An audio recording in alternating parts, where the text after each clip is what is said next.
Hello everyone. So let's start our today's video.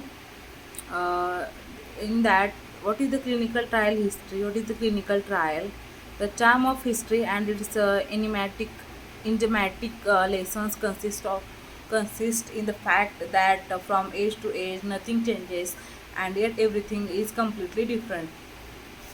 In that history, King Nebuchadnezzar II is a military leader. The Old Testament is bearing the reference to the trial of water and bread versus bread and wine, legumes and water. In that, who is the father of clinical research? James Lind is he is a surgeon. He is the father of clinical research, and his experiment on scurvy. Then what are the outcomes? The 4 out of 6 group reported no change. Main give cider report only slight improvement. So Lind had definitely established the superiority of citrus fruit above all the remedies.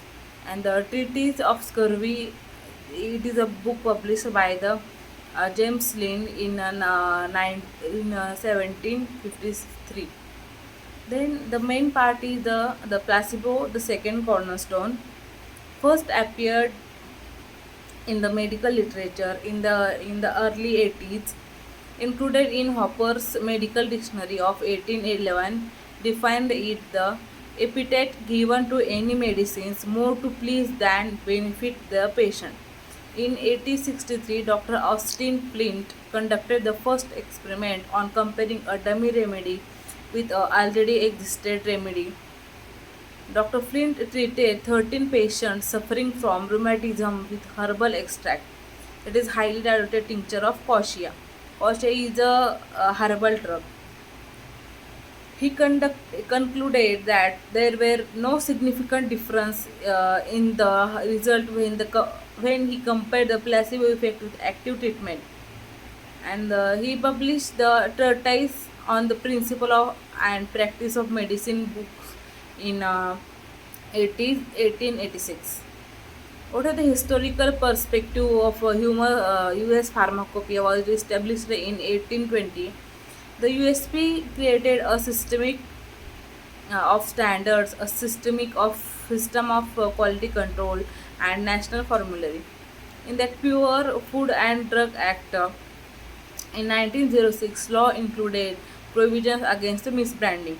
The basis of the law rested on the regulations of product labeling rather the pre-marketed approval.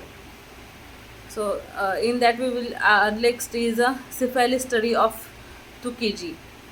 In 1932, the U.S. Public Health Service began an investigation into natural history of this dread uh, dread disease.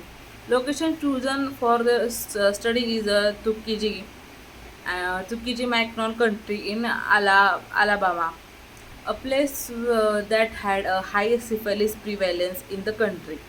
The population involved in the study was largely of African and American descent. The Tuskegee study involved monitoring the progress of syphilis through 399 poor black males. An additional 201 non-cephalic poor African American men were also unknowingly involved in the study as a control subject. They were told that they are receiving a treatment for a bad blood.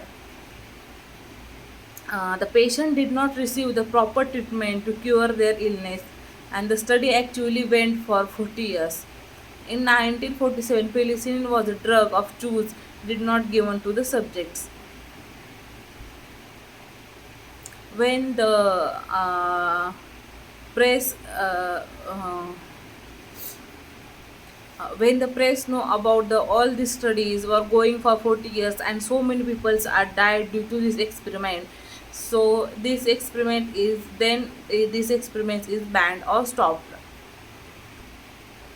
Next we will see the Biological Control Act in 1902.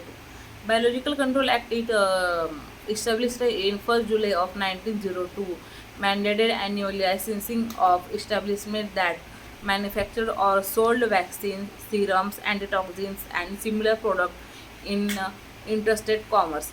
Biological Control Act of 1902, also known as a virus toxin law, was the first law that implemented federal regulations of biological products such as vaccines in the United States.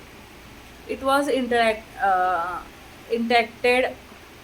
in response to two incidents involving the death of 22 children who had contracted the tetanus